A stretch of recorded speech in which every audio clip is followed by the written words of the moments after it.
Soy la presidenta de la Junta Seccional de la ACI y deseo darles la más calurosa bienvenida por estar acompañándonos el día de hoy en este evento. Es un medio que estamos utilizando en diferentes asociaciones para poder transmitir el conocimiento. Como muchos de ustedes quizás saben, la Seccional Colombiana de la ACI es una organización sin ánimo de lucro, fundada hace 42 años, donde en nuestra Carta de Constitución se encuentran diferentes objetivos, entre ellos el fomento a la educación, la práctica técnica y la investigación científica, todo esto relacionado con el concreto, tanto el concreto como material como el diseño estructural. Poder llegar a ustedes con estas transmisiones, todo esto es posible gracias a todos los miembros de Junta, así como también a nuestros patrocinadores, a quienes manifestamos nuestros más sinceros agradecimientos, Master Builders, la Asociación de Ingeniería Sísmica, MAPEI, la Escuela Colombiana de Ingeniería Julio Gravito, Forza, Totsemen y SICA. Como les decía, este es un medio donde vemos una clara oportunidad para poder llegar a todos ustedes. Tenemos invitados, conferencistas tanto nacionales como internacionales, y es la manera de poder fomentar la educación como uno de nuestros primeros objetivos. Y hoy, viernes 22 de mayo, continuamos con la serie de conferencias ACI, Durabilidad, Evaluación, Reparación y Sostenibilidad, la cual contiene 4 conferencias. El pasado miércoles realizamos la primera conferencia, hoy viernes tenemos la segunda conferencia, Mecanismos de deterioro del concreto, causas y prevención. Los objetivos de la conferencia son los siguientes: exponer los principales problemas de durabilidad del concreto y los mecanismos de ataque, plantear la solución para evitarlos desde el proyecto de acuerdo con las tendencias actuales, identificar los ambientes agresivos en que se encuentran las diferentes estructuras de concreto y comentar los planteamientos de cálculo de vida útil. Y también la necesidad de tomar medidas de protección adicionales para casos especiales. Para dar cumplimiento a estos objetivos nos acompaña el ingeniero Jaime Fernández Gómez. Jaime se encuentra desde Madrid y nos está colaborando en transmitir el conocimiento y con las diferentes experiencias que tienen también por Europa. Jaime Fernández es doctor e ingeniero de caminos, canales y puertos de la Universidad Politécnica de Madrid y en Ciencias Económicas y Empresariales de la UNED. Es profesor titular de la Universidad Politécnica de Madrid y en este momento se desempeña como catedrático. Como investigador ha desarrollado más de 50 trabajos de investigación, algunos de ellos desarrollados para la Unión Europea, ha sido evaluador de diferentes trabajos de investigación del Ministerio de Fomento y algunas agencias autonómicas y revisor de diferentes artículos en varias revistas indexadas. También ha dirigido 24 tesis doctorales y tiene publicados más de 150 trabajos entre artículos y ponencias en congresos, ha sido autor o coautor de 10 libros, y también es miembro de comisiones y grupo de trabajo de asociaciones internacionales de concreto, estructuras y construcción, y ha participado en comités de, como les comento, del American Concrete Institute, de la FIP, el miembro de comisión de la certificación de AENOR, y ha participado en numerosos tribunales de tesis. También no solamente se ha dedicado a la docencia, también ha desarrollado trabajos de ingeniería, tanto para empresas privadas como para empresas públicas, ha participado en proyectos muy importantes en ingeniería y también fue director del Laboratorio Central de Intemat y presidente de Intemat. También es actualmente vicepresidente de la empresa de sondeos, estructuras y geotecnia. Continuando, Jaime inicia la presentación, pero les quiero recordar que tenemos un chat de preguntas. Ustedes pueden, por favor, formular las preguntas en ese chat y al final vamos a tener 10 minutos, al final de la presentación de Jaime, tendremos 10 minutos para que Jaime pueda responder estas preguntas. Si no se alcanzan a responder todas las preguntas, nos las pueden enviar al correo de la seccional. Más adelante les estaremos mostrando la dirección del correo electrónico y con gusto les haremos llegar a Jaime y Jaime nos responderá y más adelante se las estaremos enviando las respuestas. Muy bien, entonces damos inicio al ingeniero Jaime Fernández con su presentación. Muchas gracias a todos por estar presentes y aceptar la invitación de la Seccional Colombiana de la ACI. Jaime, gracias. Pues muchas gracias, Nancy, por tu presentación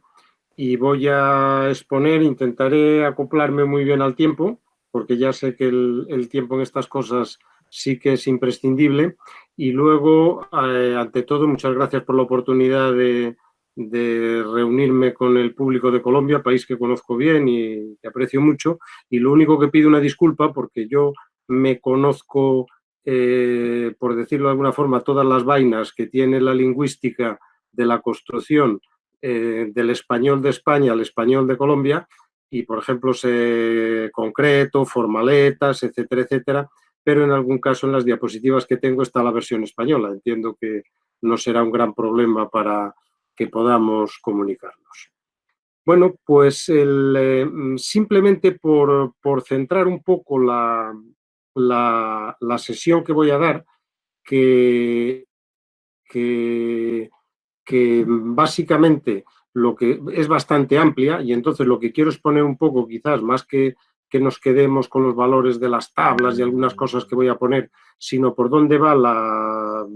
normativa europea y cómo está tratando la durabilidad, cómo son los problemas del concreto y qué cosas podemos hacer por evitarlos. El invento del concreto armado, que yo creo que es importante señalarlo porque todos sabemos que se debe a un jardinero francés que se llamaba Joseph Monnier, que fabricaba jardineras grandes de jardín, y entonces pues le era muy fácil utilizar hormigón porque era un material moldeable y por lo tanto con unos moldes pues podía reproducir las imágenes que él quería y le quedaban unas jardineras más o menos grandes y bonitas que parecían esculturas. El problema que tenía es que eran muy frágiles y se rompían, y como solución se le ocurrió pues armarlas con varillas, y aquello pues solucionó el problema de la rotura, aunque se produjeran fisuras, pues desde lejos no se veían y por lo menos ya no se rompían. Yo creo que él no fue consciente hasta el final de su vida, pero es evidente que había dos cosas que hicieron que aquel invento valiese para algo. Una es la adherencia entre el hormigón y el acero, que yo creo que no la pudo intuir en principio, sino que él pensaba que el acero funcionaba de otra forma. Y luego otra cosa que le ayudó muchísimo es que el hormigón es un producto tremendamente básico y por lo menos durante unos cuantos años protege muy bien las armaduras. Lo que pasa es que pues el futuro es muy largo y no es así. Si eso no hubiera sido así, pues probablemente le hubieran cortado la cabeza en aquellos tiempos en Francia y hubiera tenido grandes problemas. En las primeras patentes que se establecen del hormigón armado se habla poco de la durabilidad, pero sin embargo la más común, que era la Genevique, que fue patentada y es la que se utilizaba en Francia, ya claramente en los planos, estos son pues de finales del siglo XIX, ya claramente se ve que existía el concepto del recubrimiento. No estaba tan ligado probablemente a la durabilidad, pero ya el propio Monnier en aquella época se dieron cuenta que de alguna forma el concreto era un protector de la armadura, que como veremos es uno de los mecanismos de ataque por corrosión más graves,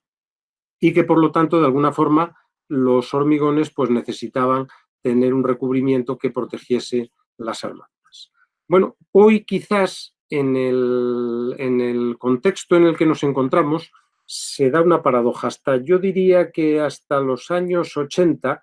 la durabilidad del concreto más o menos se veía como la capacidad del hormigón para ser eterno. Cuando empieza el hormigón, la gente piensa que es una piedra, que es algo muy duro y que es muy estable con el tiempo, pero había un antiguo profesor de materiales en la Escuela de Ingenieros Civiles de la Politécnica de Madrid, ya murió hace mucho tiempo, pero tenía un dicho que él decía que el hormigón era un ser vivo, es decir, ¿por qué el hormigón, que lo que hacemos es mezclar agua, mezclar cemento, mezclar áridos y acaba fraguando, endurece con el tiempo, tiene retracción, tiene fluencia, sigue endureciendo con el tiempo y pues, lógicamente porque dentro de él se hacen unas reacciones químicas que lo endurecen y hace que se den todas esas propiedades, ¿no? ¿Qué pasa entonces? Pues que no olvidemos que el hormigón o el concreto es un material que tiene una capacidad para reaccionar químicamente muy alta y de ahí le vienen todos sus problemas. Es decir, que es muy activo, una roca geológica, una roca caliza, pues es muy estable internamente. Otra cosa es que los productos la ataquen, pero ella es muy estable internamente, pero sin embargo, pues el hormigón tiene productos muy recientemente formados y que son capaces de reaccionar con muchas cosas que le pueden llegar. Entonces, ya digo, a partir de los años 80 se empieza a hablar de la durabilidad como que el hormigón no es eterno y que entonces hay una cosa que se llama la vida útil y que tenemos que proyectar para que el hormigón dure una serie de años. Es decir, que pensar que el hormigón va a durar toda una vida es imposible. Aparece el concepto de vida útil y se intenta ligar lo mismo que en los estados estructurales y los estados límites últimos y de servicio, se intenta ligar a una probabilidad de riesgo. Es decir, nosotros normalmente cuando proyectamos de tal forma, ahora lo veremos un poquito en filosofía, que tenemos una resistencia del concreto o del elemento, tenemos unas acciones externas que normalmente siguen una ley probabilística, es decir, dependen de muchas variables y por lo tanto son una variable aleatoria, y lo que tratamos es que la probabilidad de que las acciones sean mayores que la propia resistencia del elemento, que esa probabilidad sea muy baja. Todo ello, por supuesto, a través de una serie de coeficientes de seguridad. Y eso es lo que vamos a tratar de hacer con el tema de la durabilidad. En la vida útil nominal, de acuerdo con la normativa española y en la normativa europea, van por ahí los tiros. Ahora hablaré un poco de problema de reparaciones. Lo primero que tiene que hacer un proyecto es que la propiedad, es decir, el que encarga el proyecto, sea una administración, sea la administración responsable de los ferrocarriles, sea la administración responsable de las carreteras o sea un particular, tiene que decir cuánto quiere que dure su obra. Y en función de lo que quiere que dure su obra, pues hay que proyectarla de alguna manera.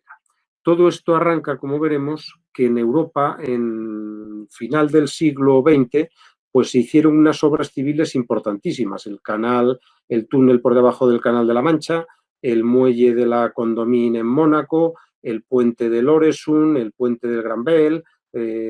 muchísimas obras en España, líneas de alta velocidad, y entonces ahí sí que se llama la atención y dice, oye, estamos haciendo obras que evidentemente tienen que durar muchos años con un mantenimiento prácticamente mínimo y por lo tanto pues vamos a ver si somos capaces de diseñarlas para que aguanten eso. Y entonces aparecen las exigencias de utilizar humo de sílice, utilizar unos determinados recubrimientos o en su caso utilizar protecciones externas o incluso la protección católica.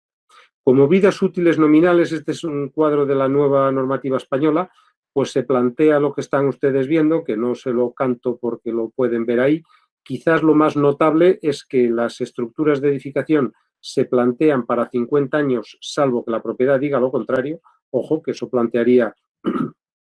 que un edificio, pues a partir de los 50 años pueda requerir una reparación pues, relativamente apreciable. Y en el caso de estructuras monumentales o puentes y las estructuras de obras civiles se piden 100 años. Es bastante normal en España que ahora se estén pidiendo en obras relativamente importantes, por supuesto puentes atirantados o alguna obra de ese tipo, vidas útiles de 125 años. Todo eso tiene que ver porque al final, dependiendo de la vida útil que tengamos, pues vamos a tener un tipo de ambiente y entonces vamos a tener que tomar una serie de medidas para que eso pueda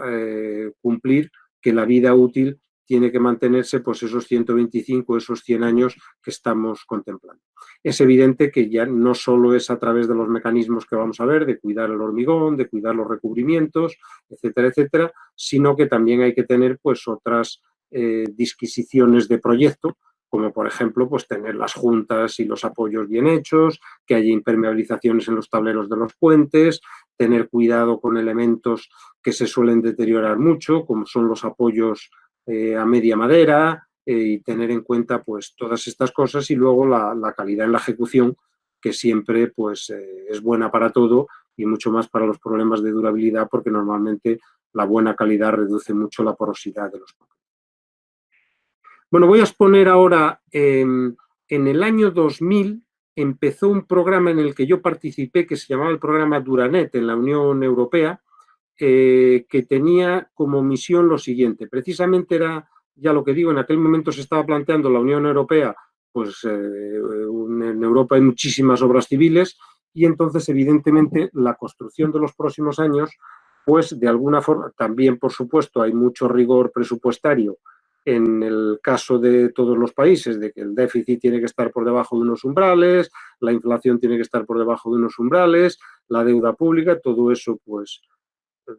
últimamente no se cumplía tanto y ahora con la pandemia que nos toca sufrir, pues me imagino que que habrá algo de barra libre para todos, pero en aquellos momentos, por, digamos, disciplina presupuestaria, había un cierto miedo con el empezar a hacer obras con una cierta alegría, cuando las obras que había hecho Europa en los años 60, de repente podría saltar la alarma un día y decir que todo aquello habría que tirarlo. Por ejemplo, y esta fue una reunión que tuvimos en junio del año 2000 en un sitio que está en Noruega, que se llama Tromsø, que está dentro del Círculo Polar Ártico, y este puente que accede a la isla que está dentro del fiordo de Tromsø, es un puente que tiene 4 kilómetros de largo,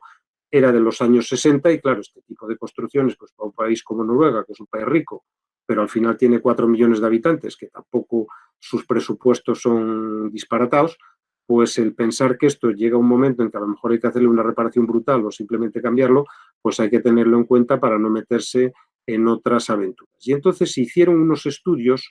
que son los que voy a exponer ahora un poco. Este puente fue uno de los que se incluyó ahí y parece que no estaba mal, es decir, de saber un poco qué vida útil se podía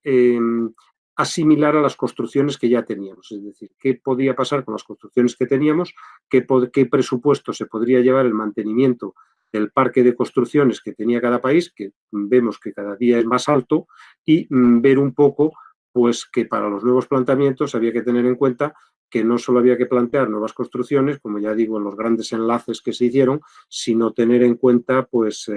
todo lo que podría ser el mantenimiento de las antiguas. Como curiosidad, la foto la hice yo, era un 14 de junio, quiero recordar. Este es el fiordo de Tromsø. El mar está aquí, es decir, el Atlántico está aquí hacia la izquierda, el continente está aquí hacia la derecha y ahí está el sol, es decir, en pleno norte, era a las 12 de la noche, el sol de medianoche que se veía perfectamente en aquellas fechas. Bueno, pues el planteamiento de los estudios que se hicieron trataban un poco de plantear un cálculo probabilístico de durabilidad como hacemos con cualquier esfuerzo. Es decir, si nos imaginamos el cálculo de una columna a compresión, pues nosotros tenemos normalmente un mecanismo resistente, es decir, una carga que aguanta esa columna, que normalmente es una variable aleatoria, porque la resistencia del concreto es una variable aleatoria, porque la posición de las armaduras es una variable aleatoria, y podemos pensar que es esta curva de Gauss que estoy yo marcando aquí con el ratón y que está marcada. Podríamos tener un mecanismo de las acciones, que también será una variable aleatoria, que dependerá pues, de la frecuencia con que se apliquen las sobrecargas, etcétera, etcétera, y entonces lo que tiene que pasar es que la probabilidad de que las acciones sean mayores o se acerquen siquiera al mecanismo resistente tiene que ser muy baja para que eso tenga la seguridad que probabilísticamente le queremos asimilar. Pues la durabilidad se trataba de verlo igual. Por ejemplo, este es un estudio de una determinada obra, el Leeward, me parece que es el lado de Barlovento, a la edad de 11 años, donde el mecanismo resistente en este caso se representa por el recubrimiento del concreto, que lógicamente es una variable aleatoria, que tendrá una media y una cierta distribución. El mecanismo de las acciones en este caso es el ingreso de los cloruros, que también pues, tendrá una media y una cierta distribución, y entonces en función de cómo se encuentre se podría estimar pues, cuál es la probabilidad de corrosión que tiene en este momento ese puente y qué probabilidades tenemos de que esto caiga reparado. Esta es una obra que sí necesitaría reparación, ese lado, y este es un lado que no necesitaría reparación, perdón que se me está pasando esto, que no necesitaría reparación porque vemos que las acciones están bastante separadas del mecanismo resistente. En realidad lo que pasa es que yo tengo el mecanismo resistente tal y como está aquí pintado y las acciones, curiosamente, si es el ingreso de los cloruros o la profundidad de carbonatación, pues es algo que va empezando con el tiempo y va avanzando como está pintado aquí. Y entonces, al principio, pues evidentemente, la seguridad será muy alta, pero a medida que vaya avanzando el ingreso de cloruros o la carbonatación, esta campana de Gauss se va acercando hasta el momento que decidimos que eso no es aceptable. Es decir, cuando esté tan cerca que la probabilidad de fallo que yo me dejaba aquí está representada por este beta z de la desviación típica, pues cuando eso es igual aquí, pues quiere decir que no sería aceptable. Entonces, ¿qué pasa? Pues que esto definiríamos como que es el estado límite de durabilidad. En este momento la obra hay que repararla y eso se ha producido cuando este ingreso de cloruros pues haya llegado al intestino. Por lo tanto, aparece en el concepto que estamos manejando, aparece, y este por ejemplo sería el planteamiento para el caso de la corrosión de armaduras, aparece que la vida útil tiene, por decirlo de alguna forma, dos fases. La primera fase es lo que llamamos fase de iniciación, que es el momento o el tiempo que transcurre, y es muy fácil de ver en el caso, por ejemplo, de la corrosión de armaduras, que quizás es uno de los problemas más graves del concreto. Necesito yo que los mecanismos que pueden provocar la corrosión de armaduras, o bien el ingreso de cloruros, o bien la profundidad de carbonatación, lleguen a la armadura para que se pueda producir la corrosión. Y luego, cuando lleguen a la armadura, se produciría la corrosión pues dependiendo de las condiciones ambientales, y entonces tendríamos lo que se llamaría una fase de propagación, es decir, al principio aparecen fisuritas, aparecen manchas de óxido, esas fisuras se rompen, va saltando el recubrimiento hasta que llega un momento en que no es sostenible el pensar que la estructura puede seguir con esos pequeños daños. Ese momento se puede calcular, es decir, esta fase de iniciación y la fase de propagación se puede calcular de acuerdo con la instrucción española, teniendo en cuenta, y este es un mecanismo que va a permitir el tener en cuenta algunas protecciones, diciendo que el valor estimado de la vida útil tiene que ser mayor que el valor estimado de cálculo. En el caso del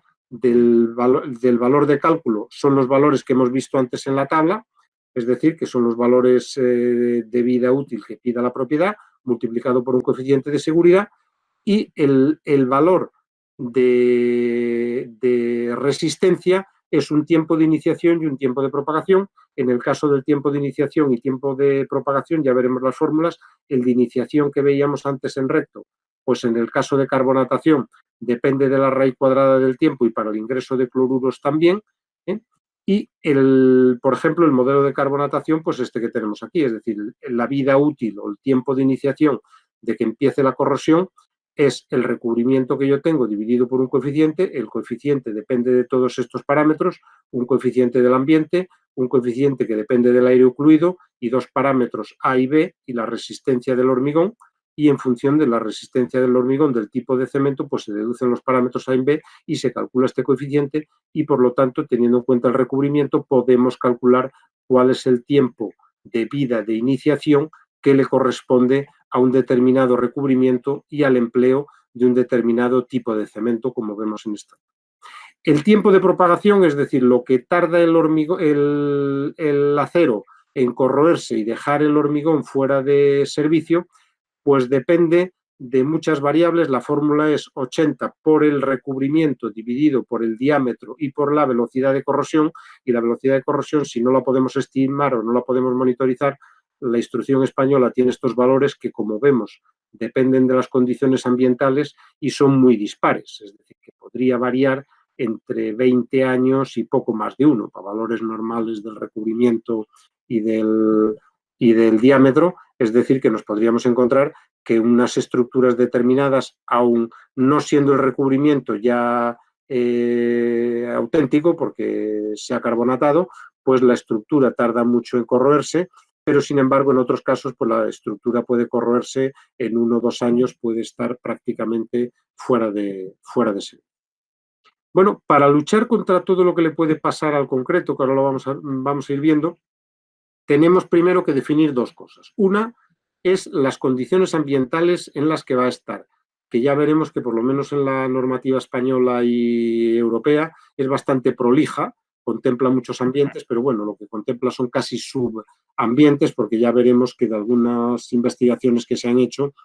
hay que tenerlo en cuenta, porque incluso en determinados ambientes no es lo mismo la cara que le da el viento que la cara que no le da el viento, es decir, que a veces se producen microclimas y hay que tenerlos en cuenta. Y entonces prácticamente lo que le viene a dar la durabilidad al concreto como material son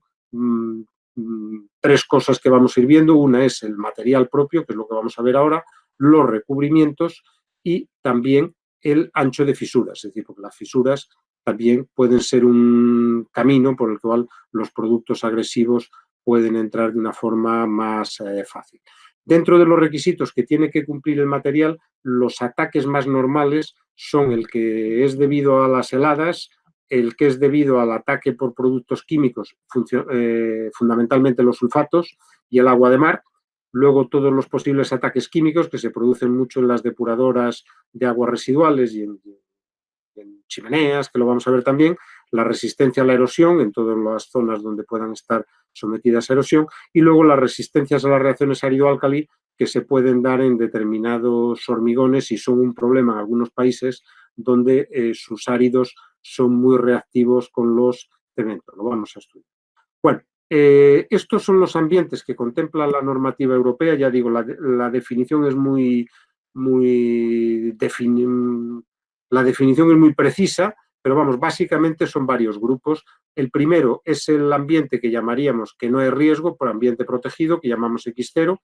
El segundo es la corrosión que está inducida por carbonatación, es decir, la que se produce por la reacción con el CO2, que vamos a ver después. El tercero es la corrosión producida por cloruros de origen no marino, fundamentalmente las sales de deshielo que utilizamos pues, en los puentes para que no se forme el hielo en invierno, y en algunas zonas donde puede haber aerosoles de iones cloruro y en las piscinas y en algunos otros sitios industriales. Luego, por supuesto, los cloruros de origen marino, que básicamente hay tres subambientes: los aéreos, en la zona aérea, donde pueda estar la carrera de marea o las salpicaduras, que es quizás lo peor, y lo que está permanentemente sumergida, que es un caso intermedio. Luego el ataque hielo-deshielo, que también depende mucho de que se utilicen sales de deshielo o no, ya veremos por qué. Y los ataques químicos, que nuestra norma pues tiene una tabla muy definida para que podamos elegir el cemento en cada caso, y luego la erosión de todos los elementos que están sometidos a una cierta abrasión. Los tiene definidos en tres ambientes: el tráfico de vehículos, las zonas industriales sometidas a vehículos, llamémosle ligeros, y las zonas industriales sometidas a vehículos más pesados. Bueno, por no insistir mucho, los ambientes químicos, ya digo, están bastante definidos en función del ion de posible ataque. Uno muy importante es el ion sulfato. Los 3000 y los 600 iones en agua o bien en suelo son los que provocan que haya que utilizar cementos especiales, y entonces aquí me aparecen los tres ataques que se consideran, y además el pH, que también puede ser, dependiendo de la acidez, pues puede representar un ataque muy fuerte. Y en cuanto al ancho de fisura, también en función de los ambientes, pues se permiten fisuras, en el caso del concreto armado, entre 0,4 y 0,1, y en el caso del hormigón pretensado, 0,2, 0,1 o descompresión, es decir, que no haya ni siquiera tracciones en el caso de los ambientes más desfavorables. Bueno, uno de los problemas, y que quizás a veces uno no se explica, uno de los problemas que explican que tengamos más problemas de durabilidad de los que en realidad debería de haber. Esto es una cosa presentada en Europa ya por los años 80, cuando precisamente se empiezan a detectar problemas de durabilidad en los concretos, y Europa es un caso particular. En primer lugar, debido a la Segunda Guerra Mundial, pues en el año 45, pues prácticamente el parque de obras, de puentes, de obras de hormigón, pues estaba muy deteriorado por la propia guerra, ¿no? Entonces hubo que reconstruirlo entero, y entonces, pues,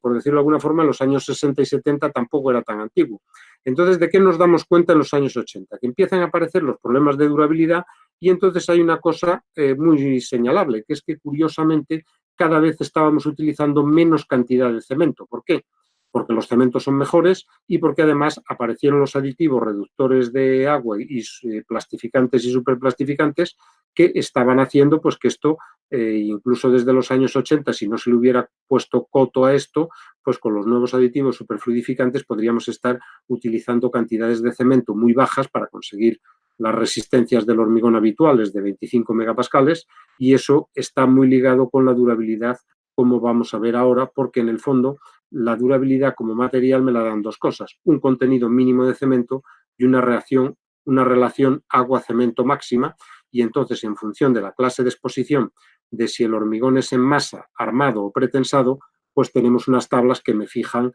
las condiciones del material. Pensar que para ambientes de carbonatación normales, pues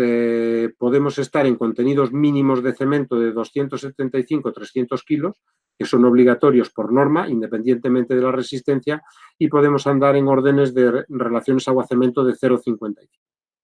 para tener una idea de por dónde nos podemos mover. Y lo mismo pasa con los recubrimientos, es decir, los recubrimientos dependen de varias cosas. Una es la clase de exposición, como hemos visto antes, otra el tipo de cemento, hay cementos que se comportan mejor, y otra la resistencia característica del cemento y, por supuesto, la vida útil. Y entonces, en función del parámetro, no se puede interpolar linealmente, sino que hay que utilizar la formulita que depende de la raíz cuadrada y que vimos antes, porque no es lo mismo, ya vemos, que 50 años que 100 años, porque dependía de la raíz cuadrada del tiempo. Y entonces, pues estos son los recubrimientos mínimos, ya digo, una tabla bastante ajustada, con muchas variables que hay que poner, y señalo lo de mínimos porque luego veremos que el recubrimiento que se obtiene normalmente en una obra, como no tengamos cuidado, pues no se parece al mínimo ni de lejos. La propia tabla tiene incluso unos asteriscos que lo que me viene a indicar es que en circunstancias demasiado expuestas, y si utilizamos cementos que no son adecuados, incluso ni con un recubrimiento se puede garantizar la durabilidad, y que por lo tanto habría que tomar medidas de protección especiales. Bueno, sigue la tabla de recubrimientos mínimos, y en el caso de erosión, pues un sobreespesor de recubrimiento.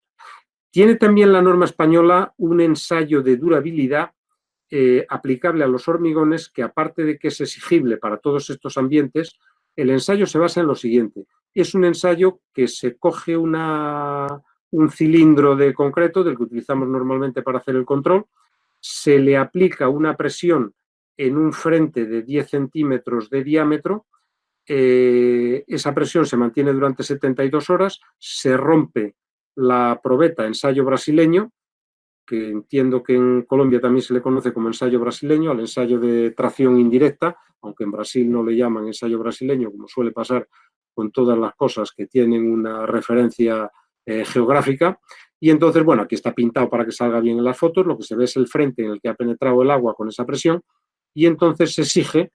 que la profundidad máxima, dependiendo de las circunstancias, no pase de estos valores, 30 o 50, y la media, que se supone que es la media en esto, que no pase de estos valores. Es un ensayo que además permite, es exigible, ya digo, que se cumpla, y además permite en muchos casos poder juzgar si un hormigón es bueno desde el punto de vista de durabilidad o no, e incluso juzgar las protecciones desde el punto de vista de hacer cálculos de durabilidad en ese modelo que hemos visto. Es decir, este, por ejemplo, sería un hormigón muy bueno porque la profundidad máxima, como vemos aquí, no pasa de 2 centímetros, y aquí podemos ver pues hormigones, esto está sacado de una tesis doctoral, desde hormigones más buenos a más malos. Se nota además por el colorcillo de los áridos y del cemento, pero ojo que este es un hormigón que probablemente tiene una resistencia relativamente normal. Lo que pasa que, ya digo, es un ensayo que detecta mucho la red capilar y la porosidad que pueda tener el hormigón, y sobre todo la baja relación agua-cemento, y por lo tanto que de alguna forma pues es un indicador de la durabilidad. Hay detractores de este tipo de ensayo, pero yo creo que ha funcionado relativamente bien, y sobre todo sirve muy comparativamente para comparar hormigones en el caso de que haya que tomar cálculos especiales o haya que plantear algún sistema especial de protección. Bueno, dentro de los ataques más importantes, cuento primero cómo se resuelven y luego los vamos a ir viendo con algunas fotografías. El hielo-deshielo fundamentalmente se soluciona echándole aire ocluido al hormigón mediante aditivos inclusores de aire, y lo que se exige es que el contenido de aire ocluido sea superior a un 4,5%, para lo cual, ya digo, hay que utilizar aditivos, porque un hormigón normal, si no utilizamos nada, pues tiene que tener un aire ocluido del orden de 2 o por debajo de 2. En el ataque por sulfatos y los ataques químicos, lo normal es utilizar cementos que sean resistentes a los sulfatos. Ya veremos cómo es el ataque de sulfatos, pero fundamentalmente hay que utilizar cementos que no sean atacables por los sulfatos desde el punto de vista de que no tengan aluminatos capaces de reaccionar con ellos. Luego, el agua de mar tiene muchas posibilidades de ataque. Una es a través de la magnesia, lo iremos viendo, otra es a través de los propios sulfatos, aunque a pesar de que el agua de mar tiene muchos sulfatos, pues los cloruros le ayudan desde el punto de vista de fijar un poquito el aluminato tricálcico. La erosión requiere utilizar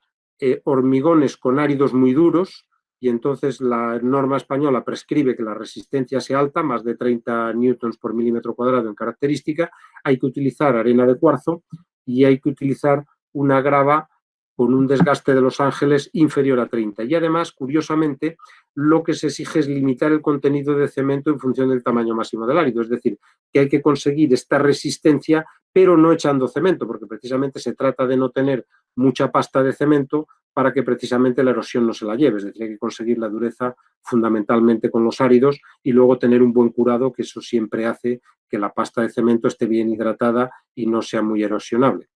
Bueno, viendo los ataques en sí, el ataque hielo-deshielo se produce, y suele ser un fenómeno muy superficial y que va degradando el hormigón en profundidad, se produce por el fenómeno lógico del agua, que dentro de los poros del hormigón, cuando se congela, pues todos sabemos que el agua es un producto que estamos muy acostumbrados a verlo, pero es un producto relativamente raro. Es decir, por eso es muy difícil encontrarlo en el universo. La NASA no para de calentarse la cabeza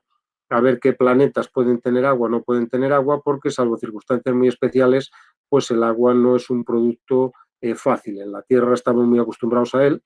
y lo usamos para beber y lo usamos para lavarnos,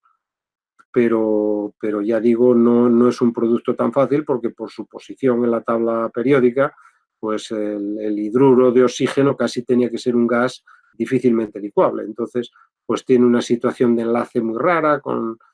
el enlace de puente de hidrógeno, y una de las cosas que tiene curiosas es que el agua, cuando se congela, aumenta el volumen, es decir, que en estado sólido su volumen es mayor, es decir, que se contrae cuando es líquida, cosa que parece difícil de entender, y eso precisamente crea que al congelarse el agua dentro de un recipiente, como puedan ser los poros, pues ejerce unas presiones contra el contenedor, en este caso, que son la estructura del concreto, pues que le va provocando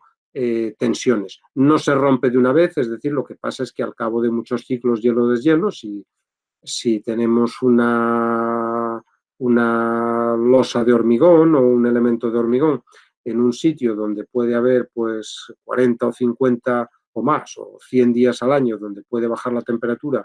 bastante por debajo de 0 grados por la noche, y por el día vuelve a subir y por la noche vuelve a pasar, eso crea pues unas tensiones debidas a fatiga, y entonces el hormigón se va rompiendo por fatiga, pues como vemos en estas imágenes. Es decir, se va descarnando la pasta de cemento y entonces pues parece como que se destroza. Es un problema, ya digo, producido por la fatiga, y la fatiga se produce pues por el número de ciclos que tiene que soportar esto. Es todavía más grave cuando además utilizamos sales de deshielo, porque al utilizar sales de deshielo pasan dos cosas: que evidentemente las sales de deshielo, para mantener el agua líquida, todavía enfrían más el hormigón. Es decir,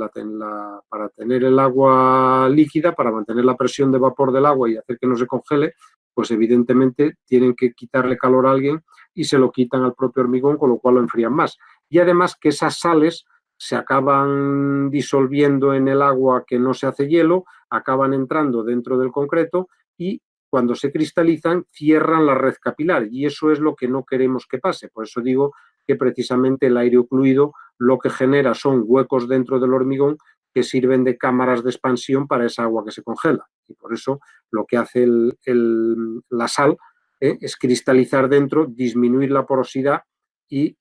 hacer un hormigón que es todavía peor. Hay dos cuestiones, fijaos, en las cuales los hormigones buenos no funcionan bien. Y una es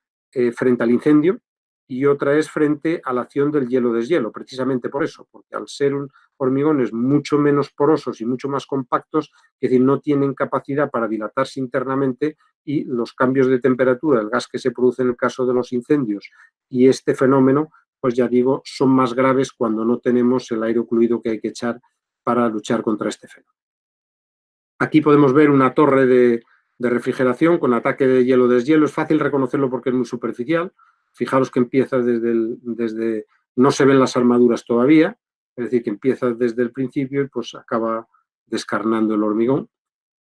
El ataque por sulfatos, que es muy común, porque los sulfatos son muy comunes en la naturaleza, bueno, por lo menos en España, prácticamente un tercio del de la superficie española pues son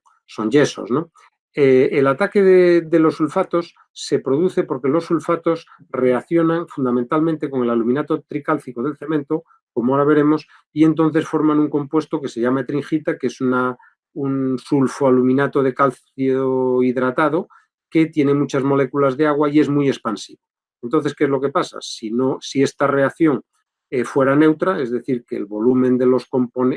final es igual al volumen de los componentes iniciales, pues no pasaría nada. Lo que pasa es que el volumen final del producto final es mucho mayor que el de los productos iniciales, que fundamentalmente pues es el agua con los sulfatos y el aluminato tricálcico. Y entonces, ¿qué pasa? Que esto genera unas presiones dentro del hormigón que hace que también se vaya descarnando. Aquí podemos ver el ataque en esencia, esto es lo que os he ido contando, y entonces cómo los sulfatos disueltos en el agua al entrar pues reaccionan contra las puntitas estas rojas que vemos aquí, que sería el aluminato tricálcico del cemento, y entonces forman la etringita, que aquí la veis. La etringita es muy expansiva y al expandirse dentro de la pasta de cemento, pues rompe la pasta de cemento y deja los áridos sueltos y facilita que se vayan desgregando. Esto visto en un microscopio con luz fluorescente se ve, fijaos que además se suele localizar en los bordes de los áridos, porque lógicamente siempre suelen tener más humedad, y además la relación agua-cemento en los bordes de los áridos es más baja,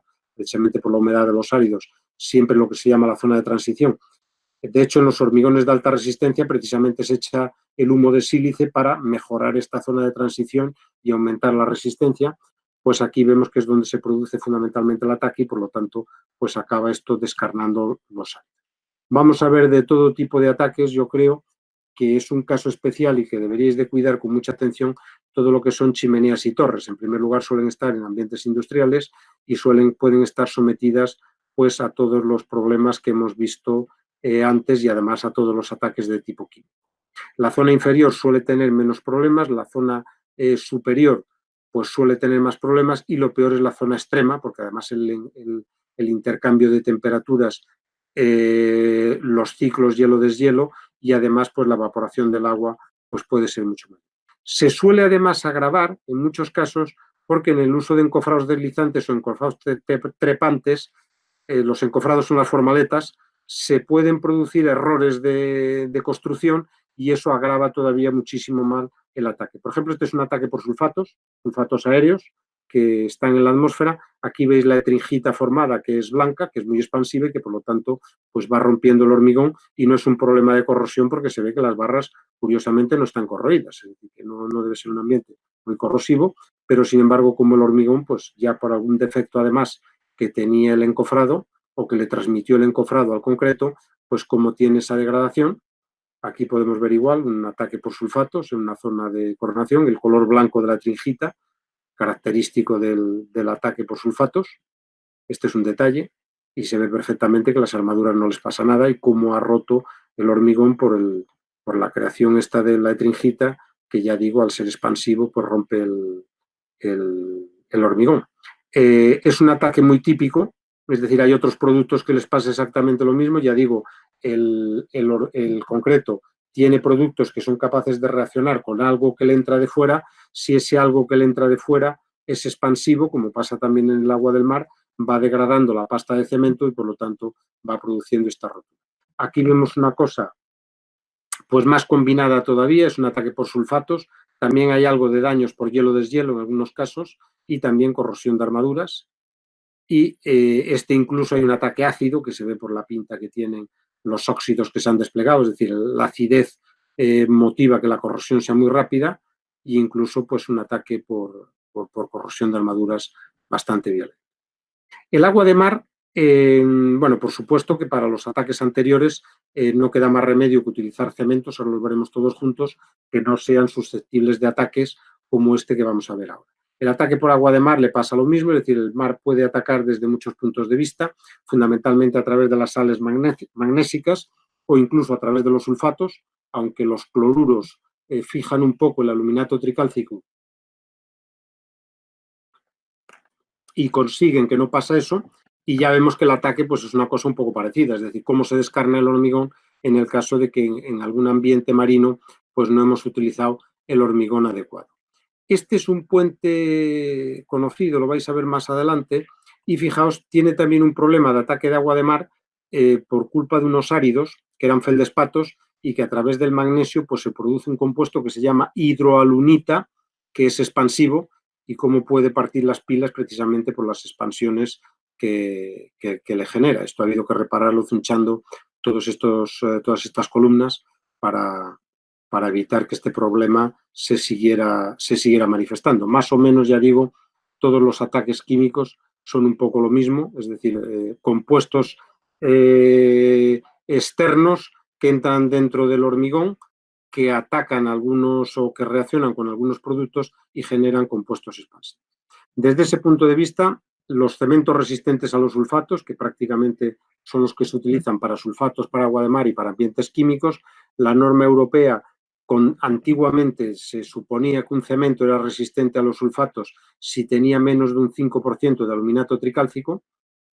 Ahora la normativa europea tiene 3 cementos Portland resistentes a los sulfatos, los que no tienen ni siquiera una gota de aluminato tricálcico para utilizarlos en las condiciones más desfavorables, el que se denomina SR0, sulforesistente 0, que pueda tener hasta un 3, que pueda tener hasta un 5, los cementos con escoria siderúrgica de alto horno, que suelen ser muy resistentes precisamente a todos los ambientes químicos, y luego los cementos puzolánicos, donde pueden tener aluminato tricálcico, porque la puzolana pues, es muy estable para los ataques externos. Es decir, que estos son, digamos, los cementos que se pueden utilizar cuando las condiciones son muy agresivas, podemos utilizar, y en el proyecto se debe especificar el cemento correspondiente dentro de esta tabla. Frente a las reacciones árido-álcali, es un poco el mismo problema que planteaba antes, es decir, hay algunos áridos que tienen un cierto carácter ácido, los álcalis del cemento, por supuesto, son muy básicos y entonces se produce por la reacción estándar de la química, es decir, ácido más base, sal más agua. Y entonces el problema es que se puede producir esa sal, que normalmente es un gel relativamente casi vítreo, ya veremos que es bastante amorfo en algunas fotos, y entonces es expansivo y va rompiendo el hormigón por dentro. La única forma de preverlo pues es evidentemente no utilizar áridos reactivos, aunque hay países que tienen problemas graves de esto. No sé el caso de Colombia, pero por ejemplo Argentina tiene zonas donde los ensayos son muy peligrosos, por dolomías. Estados Unidos también tiene áridos muy malos en algunas zonas, Canadá, Dinamarca, países que incluso no tienen áridos como Holanda y los pocos que tienen son malos. Entonces esto hay que tener una precaución, que es analizar la posible capacidad de los áridos para ser reactivos mediante ensayos petrográficos e incluso mediante ensayos de idoneidad. La instrucción española, como estas pruebas suelen ser un poco de pasa o no pasa, pero siempre suele haber alguna zona intermedia donde no se sabe si es sí o si es no, la instrucción española permite hacer unos ensayos sobre probetas de hormigón con esos áridos y midiendo la dilatación a lo largo de 6 meses permite clasificar los áridos en buenos para hormigón o malos para hormigón. Vamos a ver ahora, por ejemplo, primero en microscopio electrónico, lo que podría ser un ataque.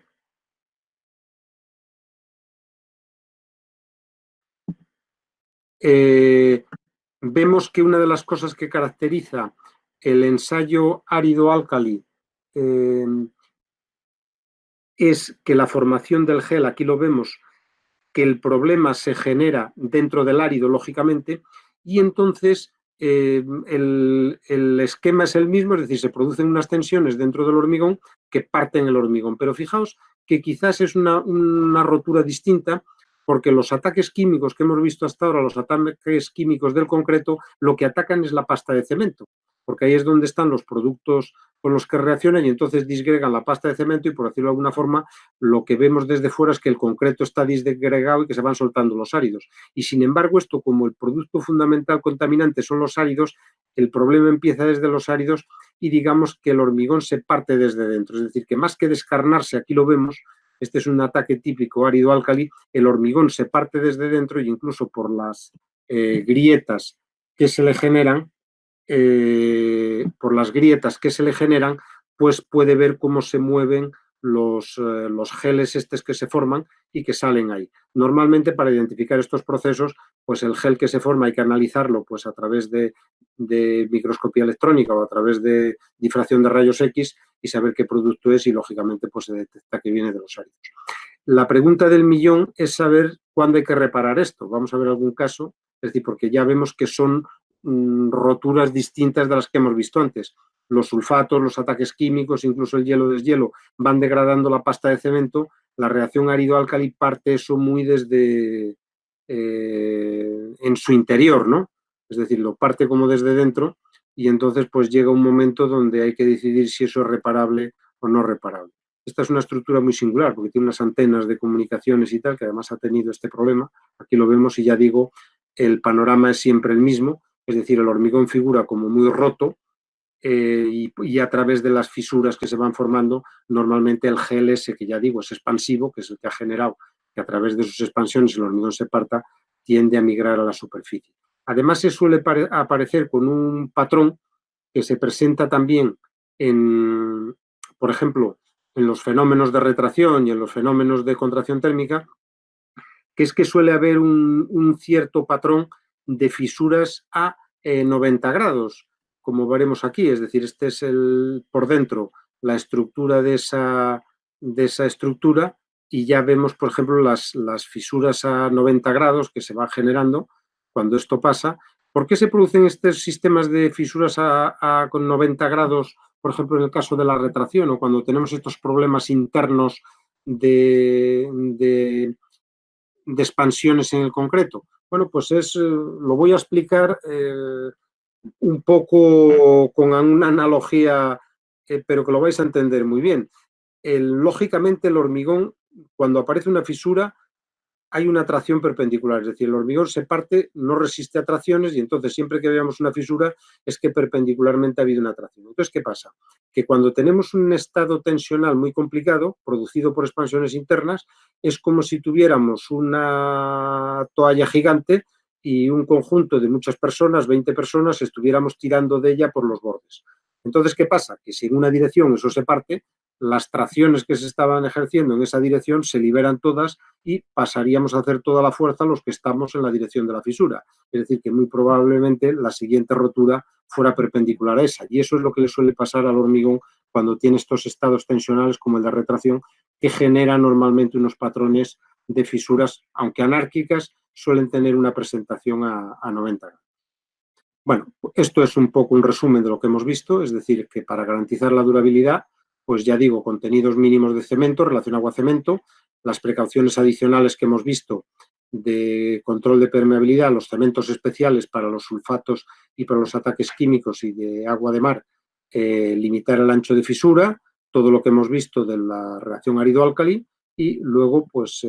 si tuviéramos algún caso específico, pues tendríamos que contar con algunas medidas de protección, como veremos. Uno de los ataques que me lo he dejado para el final del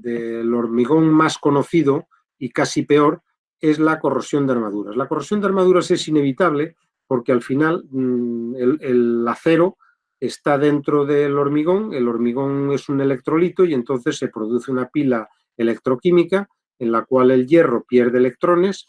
dentro del electrolito, es decir, el agua que está dentro de los poros del hormigón, se produce la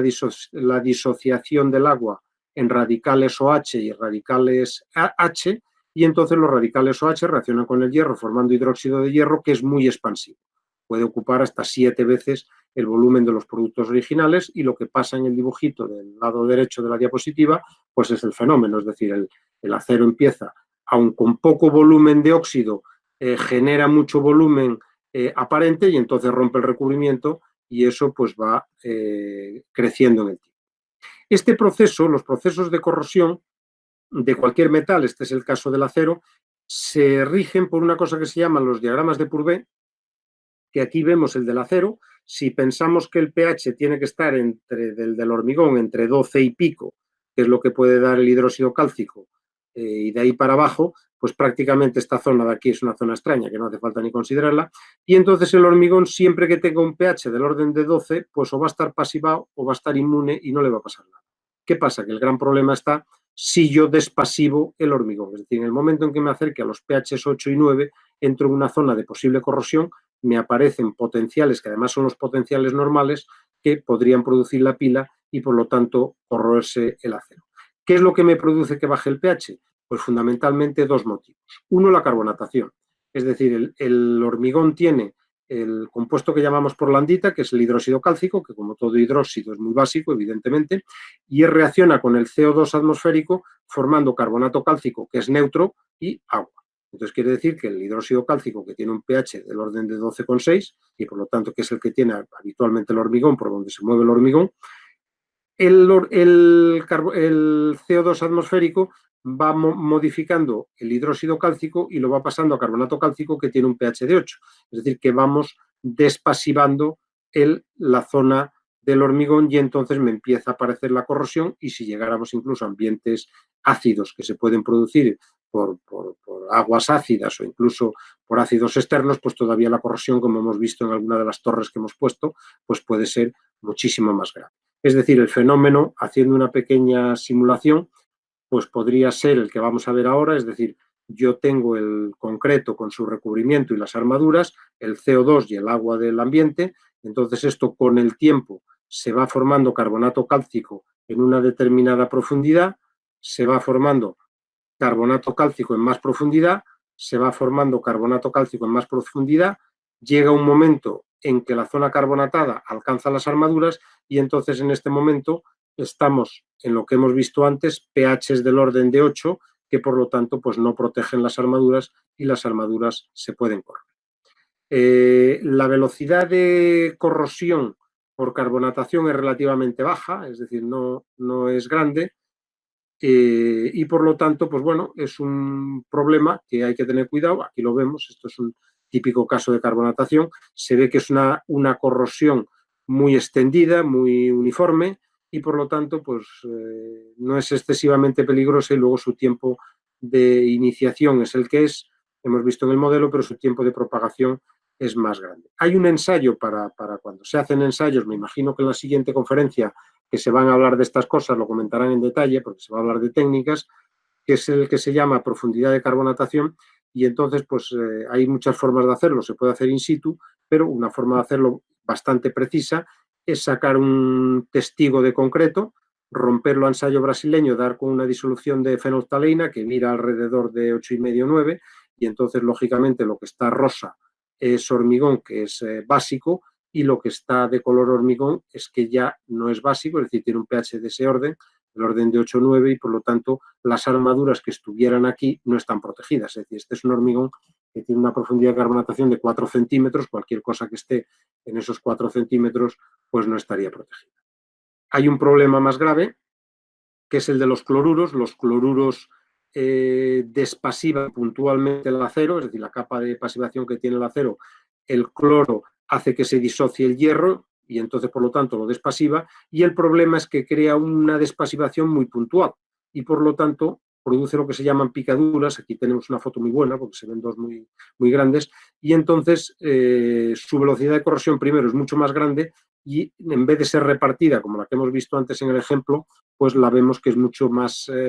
dañante por picaduras. En pretensado es terrible y en armado incluso pues puede deshacer una armadura, como veremos aquí, ¿no? La velocidad es muchísimo más alta, pues, mientras que en el caso de la carbonatación estamos hablando de décimas o centésimas de milímetro, aquí podemos estar hablando de milímetros. Estos son, por ejemplo, daños por corrosión de cloruros, que incluso, ya digo, esto es una tesis doctoral que dirigí yo, y aquí estudiamos precisamente los microambientes que pueden existir en una plataforma muy expuesta, porque está pues cerca del Ecuador, a 20 kilómetros de la costa, lógicamente carrera de marea, pero se notaba muchísimo de una cara a otra, se notaba muchísimo la diferencia de dónde estaban los problemas, porque el problema del viento hacía una desecación y hacía que en unos sitios los daños estuvieran más altos que más bajos. Lo digo que en las estructuras muy expuestas a veces uno no queda más remedio que tomar medidas de protección habituales. Estos son los testigos sacados de esa obra, y fijaos el ensayo de permeabilidad que os decía yo antes, lo mal que da. Es decir, que a pesar de ser un hormigón bueno, que tenía buenas resistencias, sin embargo, por falta de finos, pues tenía una permeabilidad baja, incluso como se nota la entrada de una fisura, y eso motivó que esa plataforma petrolífera, pues al cabo de 15 o 18 años que tenía en ese momento, pues tuviera esos daños que vemos. Aquí, por ejemplo, podemos ver los perfiles de penetración de cloruros que también son bastante dispares. Sobre todo había una cara que era mucho mejor que las otras, estaba más protegida a pesar de estar todo en el mismo ámbito. Bueno, tengo una serie de fotos de daños por corrosión de armaduras, que evidentemente es más o menos lo que hemos visto. En el caso de la corrosión marina por agua de mar, pues puede ser muy grave, ya digo, por lo que hemos visto, que puede crear pues estructuras que pueden entrar en colapso. Y este es el puente que habéis visto antes, que ya probablemente reconocéis la ciudad, en el cual hicimos un estudio y hubo que repararlo, y era para citar también pues la diferencia, a lo mejor, fijaos las vigas pretensadas en zonas donde casi no tienen daños, ¿eh? Y luego veremos zonas donde las olas podían salpicar más, donde ya aparecen pues algunos daños, los cabeceros. Esta es detectamos los recubrimientos, hicimos una campaña total de recubrimientos mediante radar, que aquí se pueden ver porque había recubrimientos de 20 milímetros, zonas donde había hasta 140, zonas de 60, que es uno de los problemas habituales, la falta de recubrimientos, y ya digo, de tener pocos daños a lo mejor, o tener zonas donde a lo mejor saltaban las olas y las armaduras pues estaban en estas situaciones. Ya digo, el problema de la corrosión por cloruros es que sobre todo en el caso del acero activo lo parte, unido a otros fenómenos como es la corrosión bajo tensión y la corrosión fáctica. Bueno, para eso no queda más remedio que utilizar separadores. Los separadores, ya digo, garantizan el recubrimiento mínimo. Entonces, la instrucción española define claramente que el recubrimiento es la distancia a la primera armadura, como está en este caso. Lo digo porque muchas veces la gente tiene tendencia a colocar los separadores en la armadura principal y deja armaduras de reparto prácticamente sin recubrimiento. Es decir, que eso evidentemente pues dejaría esta armadura sin proteger, y aquí vemos pues un caso típico de una armadura muy dañada en un ambiente pues de humedad, de condensaciones, donde el gran problema que ha tenido esto, aparte de que se ve la mala ejecución que tiene por la disposición de estribos, ¿no? Pues se ve que el problema que ha tenido es las armaduras. La instrucción española, ya digo, para luchar contra eso, dice que los recubrimientos mínimos que hemos visto antes son mínimos y que hay que disponer un recubrimiento un poquito mayor, que le llama recubrimiento nominal, en función del control de ejecución que tengamos. Entonces, para el caso más favorable, que es en prefabricación y con control intenso, puede coincidir el mínimo con el nominal, pero en otros casos hay que colocar, digamos, 5 o 10 milímetros de sobreespesor. ¿Qué significa esto? Esto significa que si las tablas que he visto antes me dicen que el recubrimiento tiene que ser 25 milímetros y yo estoy en una obra con control intenso, tengo que comprar separadores de estos que vemos aquí de 30. Y si estoy en una obra normal, tendría que comprar incluso separadores de 35 milímetros. Es decir, tengo que comprar separadores más grandes de lo que me pide el recubrimiento mínimo para poder garantizar el recubrimiento. Bueno, y por último, porque ya digo esto más o menos sé que se va a ver, lo tenía ya preparado, pero hablando con el siguiente conferenciante vi que de algunas de las cosas iba a hablar él y por lo tanto lo voy a pasar relativamente rápido para hablar un poco de las posibles medidas de protección que pueden utilizarse cuando tenemos grandes ataques y que muchas veces pues, no pueden solucionarse solo con el hormigón y pueden solucionarse solo poniendo recubrimiento. Primero nos aparecen, casi os voy a contar para qué sirven, las impregnaciones hidrófugas, que lo que hacen es repeler el agua, y al repeler el agua pues evitamos que esa agua entre dentro del hormigón, que es la causante en general de los problemas. Luego tenemos impregnaciones, que en general son pinturas que pueden funcionar bien para la carbonatación. Tengo mis dudas frente a los cloruros, aunque las hay, y luego hay revestimientos gruesos que se utilizan mucho pues, cuando tenemos ataques en estaciones depuradoras o en sitios donde lo requiere, y luego, por último, los inhibidores de corrosión. Los inhibidores de corrosión, que ahora están bastante en boga, aunque pues su eficacia hay que probarla, digo que hay que mirar la documentación de los fabricantes, son productos que se aplican desde fuera. Hay que darlos en varias capas porque lógicamente tienen que alcanzar las armaduras y entonces inhiben la corrosión. Inhiben la corrosión desde dos puntos de vista. La pila que habéis visto antes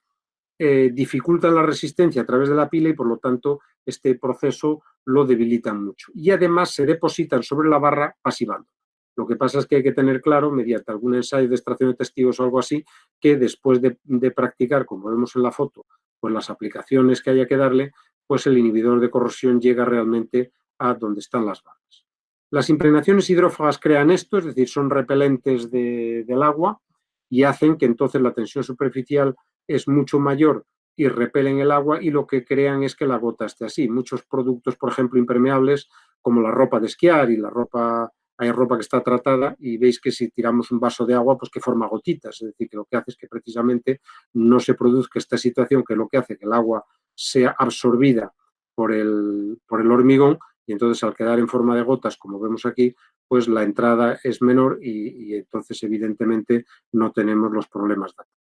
Y luego las técnicas de revestimiento, básicamente yo os diría que se podrían dividir en dos, las que son muy resistentes, muy elásticas y muy buenas, pero que pueden tener un problema de que no dejan pasar el vapor de agua, y las que dejan pasar el vapor de agua. ¿Por qué digo esto? Lo digo porque hay barreras de protección que muchas veces necesitamos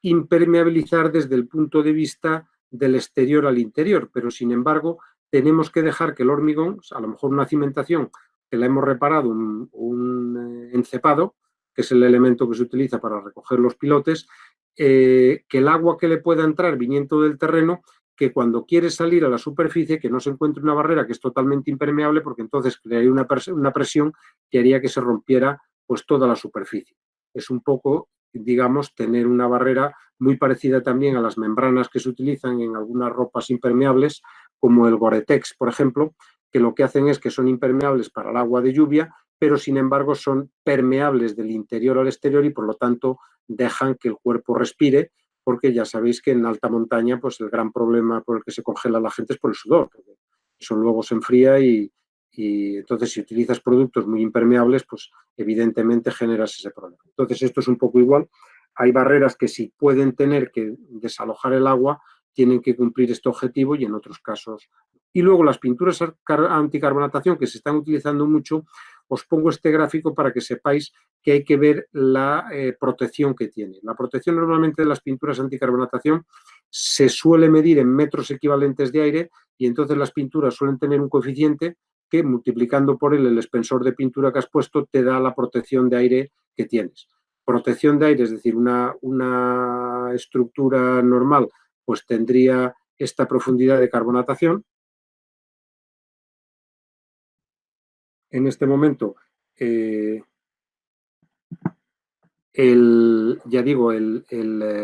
gráfico sería este, aquí está la raíz cuadrada de los años, y entonces vemos que en función de una pintura que acabase dando 1,2 metros, pues acortaría esto, una que tuviese 50 metros esto y una que tuviese infinito, pues pararía incluso la carbonatación. Lo digo porque a través de los datos del fabricante se puede juzgar un poco de qué tipo de protección estamos hablando.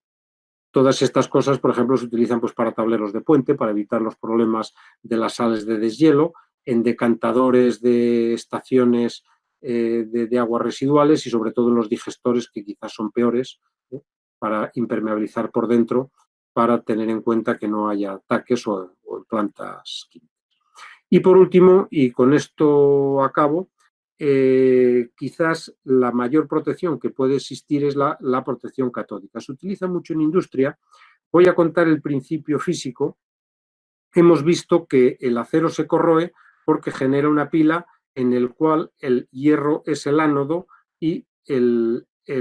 hormigón que envuelve ese hierro funciona como cátodo. Entonces nosotros sabemos que existe una escala electronegativa de los metales que cuando mezclamos dos metales de distinta electronegatividad cambiamos, formamos una pila galvánica que hace que el menos electronegativo, los que está más aquí arriba, se convierta en ánodo y el otro se convierta en cátodo. Por ejemplo, aquí está el acero y aquí está el zinc. Los galvanizados funcionan bien porque precisamente gracias a desgastarse el zinc, es decir, se forma una pila entre el acero y el zinc y gracias a desgastarse el zinc, pues protege al acero. Pero fijaros, y por eso la prohibición que existe muchas veces de unir metales, si unimos, como pasa a veces en las conducciones de calefacción, cobre con algunos aceros inoxidables o alguna cosa así, podemos generar problemas, porque hay aceros inoxidables que están por esta zona de aquí. Aquí veis, por ejemplo, en una chapa de acero galvanizado, cómo el poner unos tornillos inoxidables que pueden estar en esta zona de aquí, podemos volver a corroer el acero porque ya no está protegido por el zinc como pasa. ¿Por qué os cuento esto? Porque lo que tratamos de hacer con la protección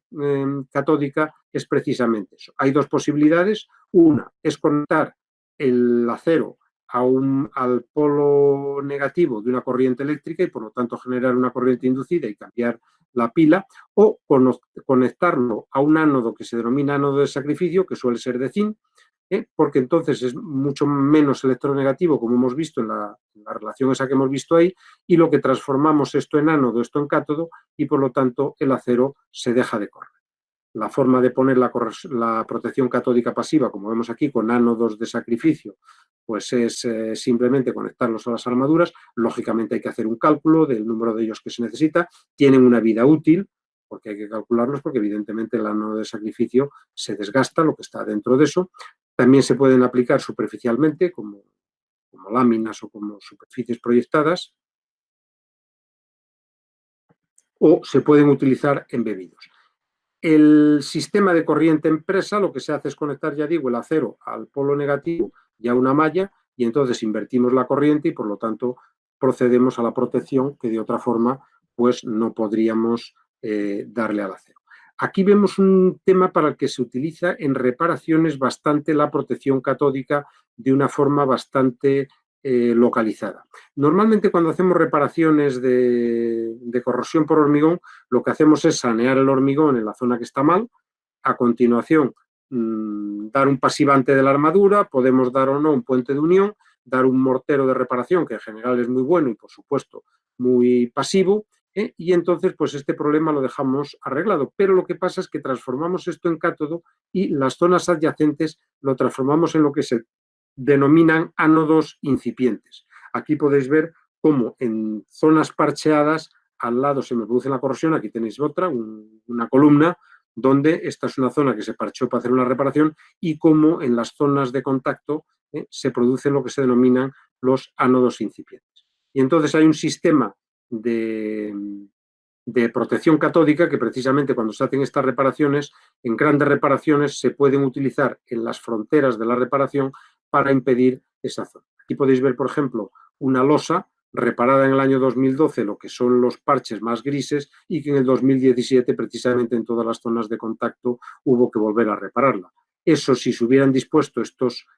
este sistema de protección catódica que vemos aquí, en las fronteras hubiéramos eliminado este problema y lo habíamos quitado. Es decir, esto se hace en los parches de reparación, se colocan unos taladros, se meten los ánodos de sacrificio, que además se meten con un mortero que, como veis por el color blanco, es prácticamente cal, para que precisamente realcalinice bien eso, y con eso, pues digamos, garantizamos la protección. Hay un sistema también que normalmente es mixto, el utilizar pues incluso corriente impresa y luego ánodos de sacrificio, es decir, para eso tenemos que tener conectados todos los ánodos de sacrificio en un principio, y entonces metemos una corriente. Eso permite activar bien los ánodos y además realcalinizar un poco la armadura, que yo creo que lo vais a ver todas estas técnicas en la próxima conferencia, por eso no lo cuento con mucho detalle, y posteriormente lo que se hace es dejarlos como ánodos de sacrificio, que esto mejora mucho el rendimiento posterior de los ánodos de sacrificio. Bueno, tenía un vídeo para mostrar cómo se colocan, pero me lo voy a saltar. No sé si se está viendo, pero me lo voy a saltar. Simplemente ver cómo se hacen los taladros. Sí, Jaime, se está viendo. Vale. Sigue, pues, continúa, por favor. Como está, entiendo que en el YouTube, es decir, esto se basa en hacer unos taladros. Se suele utilizar en protecciones que además es relativamente fácil de hacer cuando queremos proteger una estructura. Ahora vais a ver un caso de un puente singular en España en el que al hacerle una serie de reparaciones de los apoyos y demás, se decidió meterle protección catódica para elevar su vida útil, ya digo, por los cálculos de durabilidad.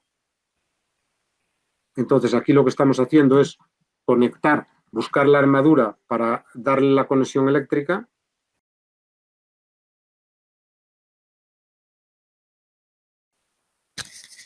Todo esto está hecho con bastante parsimonia, pero se hace bastante rápido. Se hace, como veis, unos taladros también para meter los ánidos de sacrificio, que ahora lo están limpiando, con una radial, una sierra radial, se hace esa fisura porque los ánidos hay que conectarlos para meter la corriente impresa, para que ese es el ánodo, simplemente los está replanteando, lo conecta al cable para que la corriente los pueda poner en activación.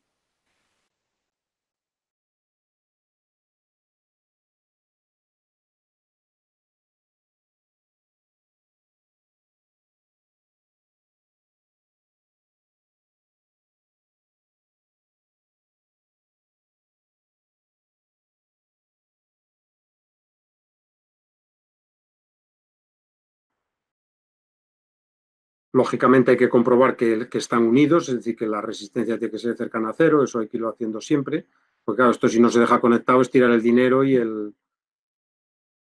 esto requiere que en el montaje se vayan haciendo todas estas operaciones así. Y ahora fijaros porque van a echar el mortero en el que se embeben los ánodos de sacrificio, que como veréis pues es pura cal casi. Y entonces quiere decir que esto es muy alcalino y al meterle la corriente impresa a todo esto vamos a proceder a una cierta realcalinización de toda la parte del recubrimiento.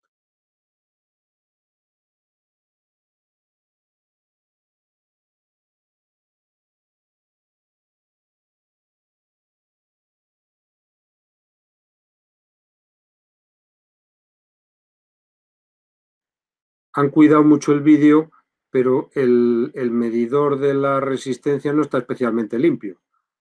Podrían haber cuidado más. Estas cosas te das cuenta cuando las cuentas. Bueno, y así ya digo, queda. Ahora lo vamos a ver. Es decir, esta es la. Si no funcionaba el vídeo, estos eran los esquemas que tenía, que luego se puede incluso monitorizar. Bueno, digo esto, por ejemplo, una protección catódica, y con esto acabo, en este puente que une la isla de Arosa aquí en Galicia, la isla de Arosa con la península. El puente tiene casi 2 kilómetros de largo y es un puente que se diseñó sin juntas, porque se pensaba que las juntas, porque aquí lo vemos, no dejan de ser un problema y al final pues hay que cambiarlas, etcétera, etcétera. Y entonces tenía unos apoyos de teflón precisamente para permitir los movimientos que iban a generar las dilataciones del tablero, y estaba diseñado así, sin juntas, y en un momento en que hubo que hacerle una serie de reparaciones a los apoyos y demás, ya cuando el puente tenía pues sus ciertos años, pues digamos se plantearon el reparar, por supuesto, los daños de corrosión que tenía, que ya veis que no son muchos, porque está relativamente bien el tablero, pero preparar una protección catódica como esa que habéis visto, en 2 fases. En algunos sitios se utilizaron simplemente ánodos de sacrificio, donde se repararon, y donde no se reparó, esto es las zonas reparadas, y donde no se reparó se utilizó ese sistema con la corriente impresa y luego dejando los ánodos de sacrificio, aquí veis los taladros, zonas ya digo que no se repararon, para garantizar pues la vida útil de que no se siguiese reparando, porque ya digo, este puente es de principios de los años 80, es decir, que en este momento tiene casi 40 años y esto hace unos 4 o 5 años, es decir, para poder garantizar pues otros 50 años más de vida. Pues, bueno, ya habéis visto el sistema, yo creo que es relativamente. Vale, pues con esto acabo y lógicamente paso al turno de preguntas. Le doy la palabra a Nancy. Jaime, muy interesante todo lo que has presentado el día de hoy. Muchas gracias por todos los aportes que nos has brindado y vamos a hacer una serie de preguntas. Fueron varias preguntas, hemos seleccionado algunas. Hay algunas de estas preguntas que podría estarlas respondiendo el ingeniero Gustavo Tumiala en la próxima semana, pero por lo pronto tenemos acá un de Adolfo Lasprilla. Pregunta: para un muro en concreto reforzado utilizado en muros estructurales de un alto horno tras recubrimiento cerámico interno, ¿qué protecciones adicionales recomienda para el concreto? Habría que ver las condiciones de humedad que puede tener, pero probablemente si hay que protegerlo desde el punto de vista de impedir los ataques, lo mejor serían probablemente protecciones de tipo cementicia, es decir, ir a algún mortero de cemento con algún polímero o alguna cosa así que mejore mucho sus propiedades. Pero yo intentaría utilizar algo cementicio porque si no, por las temperaturas o por la necesidad de respirar, probablemente los temas epoxi y las breas funcionen peor. Okay. De todas formas, todas esas cosas hay que ver el caso particular, porque más o menos yo creo que en el mundo de la reparación pues hay lo que es química pura, lo que es cemento puro y lo que es una mezcla de las dos cosas, ¿no? Entonces, ya digo, la química pura va bien para cuando hay que impermeabilizar mucho frente a ataques y tal, pero no hay problemas ni de humedades ni de temperaturas, que no tienen que dejar pasar agua, y en los productos con cemento, pues normalmente van mejor en estos casos. Gracias, Jaime. Bueno, tenemos acá otra pregunta del ingeniero Gonzalo Eduardo Gallo. Él pregunta, ¿qué opinas de los ensayos de penetración de ion cloruro o ensayos de permeabilidad frente a los ensayos españoles expuestos? O sea, tienes la parte de conocimiento de los ensayos europeos. Aquí en Colombia, para la permeabilidad del ion cloruro utilizamos unas celdas, es la STM C1202, creo que es, donde colocamos una disolución de hidróxido de sodio en una celda y en otra una solución de cloruro de sodio. Pasa un voltaje, una corriente. Ese es el típico que usamos nosotros acá en Colombia. Y permeabilidad, tenemos algunos ensayos como es la permeabilidad al agua, es una norma británica, es el ISAT. Y tenemos otro ensayo, no recuerdo, pero ¿qué más tienen ustedes allá en Europa? Vamos a ver, yo creo que hay empezando, el ensayo de la difusión del ion cloro es el más preciso para cuando hay ataques de cloro, es decir, lo que te permite es, si conoces el hormigón que vas a utilizar, y es lo que se debe hacer para programar obras que puedan tener una vida útil muy alta, eso te permite determinar el coeficiente de difusión y gracias al coeficiente de difusión pues puedes adivinar cuáles son o cuáles van a ser tus perfiles de cloruros deseables, ¿no? Y por lo tanto pues es más preciso e incluso es el que se debe de utilizar para el modelo ese de durabilidad que yo expuse. El método que tiene la instrucción española casi es, por decirlo de alguna forma, un sistema indirecto de comprobar si la relación agua-cemento es adecuada. Es decir, y los ensayos de permeabilidad casi todos tienen sus problemas. No me acuerdo ahora muy bien cómo es el ensayo inglés ese, pero el problema que tienen también es que hay algunos que son muy difíciles de ejecutar y el español lo bueno que tiene es que de ejecutar es relativamente fácil porque es con un sistema de dar presión, darle presión al agua y ya digo, con las mismas probetas se hace y ya digo, sobre todo comparativamente es bastante bueno. No tengo una gran experiencia de compararlo con otros, pero quiero decir que ese, por ejemplo, como método para comparar hormigones es bastante bueno y además es muy fácil de hacer. Gracias, Jaime. Y tenemos otra pregunta de América Sarria. ¿Es posible reparar un concreto cuando se presenta el ataque álcali árido? Esa pregunta, si la supiera contestar yo, vamos a ver, una de las obras que puse, que tiene que no se ve bien porque es un tema que no es para hacerlo público, pero tenía unas antenas de seguimiento de satélites y tal, y se veía que había electrónica dentro, era un tema que precisamente se detectó la reacción árido-álcali hace unos años, puedo hablar de 10. Un primer informe dijo que eso, bueno, pues que había que hacerle un cierto seguimiento, ver cómo iba, etcétera, etcétera, pero que había que aprovechar alguna oportunidad en el tiempo para cambiarlo. Y de hecho, hace poco, en el nivel de daños que habéis visto, con ese nivel de daños se ha cambiado la antena de posición y se ha hecho una obra nueva, ¿no? Entonces, yo creo que las reacciones árido-álcali no son fáciles de reparar, porque al final, hombre, existe una posible reparación si sabemos, lo pillamos muy al principio y sabemos por dónde entra el agua, pues impermeabilizando el hormigón para que no entrase el agua, pues está arreglado. Pero todos los casos que yo, por ejemplo, he expuesto, pues son estructuras que están cerca del mar, que son puentes, que tienen agua relativamente accesible y eso va a entrar por capilaridad o va a entrar por algún lado y no es fácil de arreglar. Entonces, es difícil. Yo creo que las que yo he expuesto, cuando tienen esos niveles de daño, ya hay que pensarse muy mucho el rehacer la obra, y cuando digo rehacer, pues es prácticamente demolerla y volverla a hacerla o por partes o cambiarla entera, porque no tiene más solución que impedir que entre el agua cuando los daños son muy grandes, y ya digo, eso no se puede hacer en muchos casos. Una última pregunta y voy a presentarles algo de la seccional para que por favor no se me despeguen todavía del canal. Tenemos a Antonio Ramírez. Si podrías por favor aclarar por qué el tiempo de propagación para concreto preesforzado es igual a 0. Sí, porque lo dice la norma directamente, porque sobre todo en el concreto preesforzado, el problema del acero de pretensar es que, por supuesto, cuando le acceden los cloruros y sobre todo si la carbonatación, pero sobre todo los cloruros, se produce una corrosión por picaduras que al estar en tensión es muy fácil que se partan los cables. Es decir, como hemos visto en las fotos que he puesto, es decir, el acero de armar tiene que tener un deterioro muy grande para hacer que se parte una barra, pero sin embargo el acero de pretensar, pues las barras al estar en tensiones muy altas tienen un fenómeno que se llama corrosión bajo tensión, que hace que se produzcan unas fisuras que parten la barra, que parten el cable o el cordón de acero. Y entonces yo creo que es primero porque no se sabe un poco cómo puede resistir un cable de acero cuando los cloruros han llegado a él, y por lo tanto pues es una medida de precaución el pensar que el tiempo de propagación pues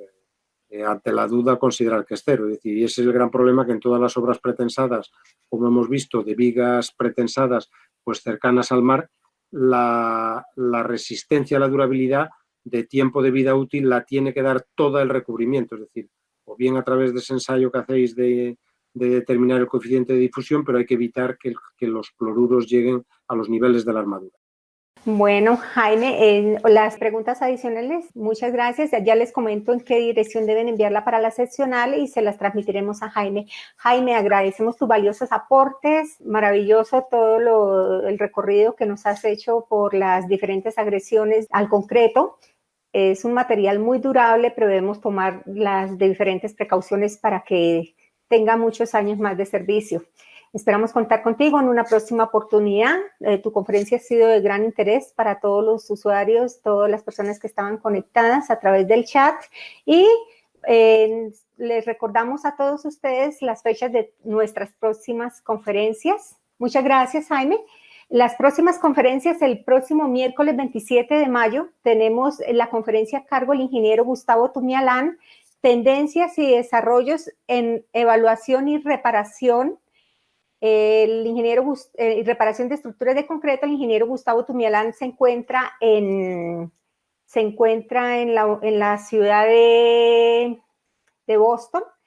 y desde allí nos estará acompañando. Y el próximo viernes 29 de mayo tendremos la conferencia El concreto y la construcción en tiempos de sostenibilidad, a cargo del ingeniero Arturo Gaitán. También les quería contar que tenemos el ACI 318S19.